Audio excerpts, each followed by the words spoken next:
Hi, I'm Christina. I'm Maya from Book Room Dreams. And welcome to a new video.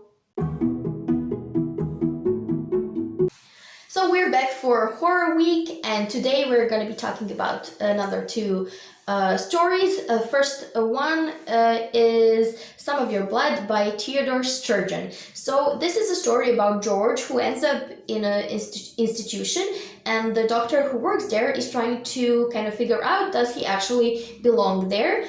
And the entire story is written in epistolary form, so we have different letters between, I think, two different doctors, and there's also a point where George describes his life through a diary. I think it's a diary. Yes, he gets a notebook to write. Yes.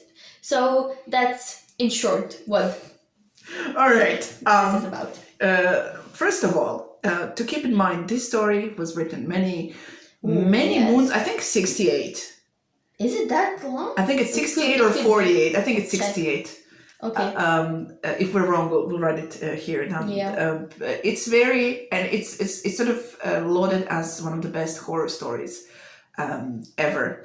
And maybe for that time, it was one of the best horror stories. I mean, it is a very good story, but I did not find it as scary, I guess, as people in the 60s when they read it. And but that aside, 1961.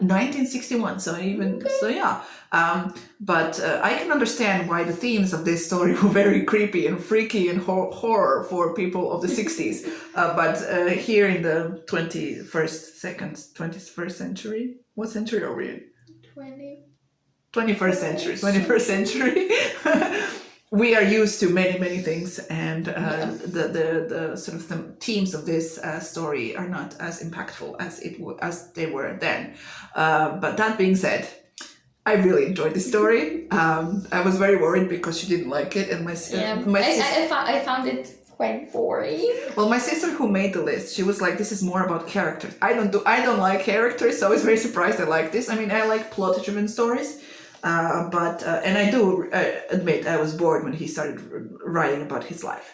But anyway, we're going to have to talk about spoilers because everyone, if you read the reviews on Goodreads, they will you will be spoiled immediately. So if you don't want to hear about spoilers for this book, I guess skip to the next story we're going to talk about. Yeah. So this is sort of lauded as the best vampiric horror ever. Now, the vampiric part of this is that our main character drinks blood. Not like I'm a vampire drinking blood. He's like a human who, through circumstances of his life, somehow enjoys drinking blood because it brings him comfort. Now, the thing about this revelation that happens in this story is that I have no idea how our doctor, who is treating our main character, George, came to this conclusion. So he's reading. George ended up in this institution because he attacked his officers in the army, and so he was like there. And he wrote he's crazy, put him in the institution. But the officer died before he could explain why they think that he's crazy. So George spent 3 months in solitary. And then finally the doctor got orders, please let him loose. He basically just hit a guy, ended up in a loony bin, just work with him and then send him loose. And to do that, the doctor gave him a notebook to write his story. Now you read his story from what he remembers when he was younger, his alcoholic father, he lived in abusive households and everything. So he basically found his escape in the woods, and he goes in the woods and kills animals. That's what he says. He kills them and says nothing else. Then at when he's 15 or something, 16, he meets a girl, and he's with this girl until she gets pregnant at one point, and she disappears, or he disappears, joins the army, and then ends up in the loony bin. And from this story, the doctor somehow managed to figure out that the guy likes to drink blood. And when he went researching it, when he in his communication with the other doctor, he's like, well, this is the research I did. And I'm like, why is he researching guys who kill people and drink their blood? I didn't understand it. And he's like talking to George, and there are some holes in your story. Let's fill them with this convenient vampire theory. And I'm like, I mean, it was interesting, it was fascinating, but I have no idea how he got there. Did you figure out how he got there?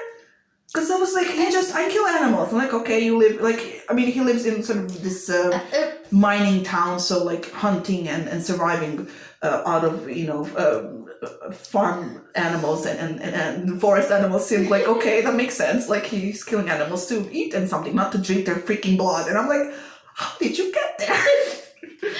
I don't know. You don't know? I mean, like, I told you, I really didn't like the story. Like, I don't know, it reminded me so much of Flowers for Algernon, which is not me saying that Flowers for Algernon is bad. No, that's a good book.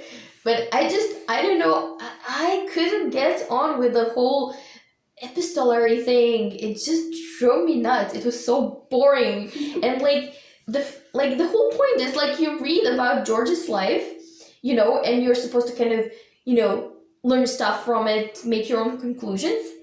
And I was so bored reading that. Like, yeah, I skipped a couple of pages there. Oh my when he was god! like, And that's like basically half of the book. And it was just like, will you ever end? Like, I don't know. I just, it wasn't my vibe, I guess. No, I was surprisingly into it, and when I got into it, I was like, okay, I'm committed. I'm reading this. This is interesting. I mean, there were some hints of like the whole vampire thing, because I think his actual name is Bella, and I think his girlfriend calls him Belly. Okay. And everything, but that's like supposed to be a hint that he's a fucking vampire. Was But anything, but nothing like of.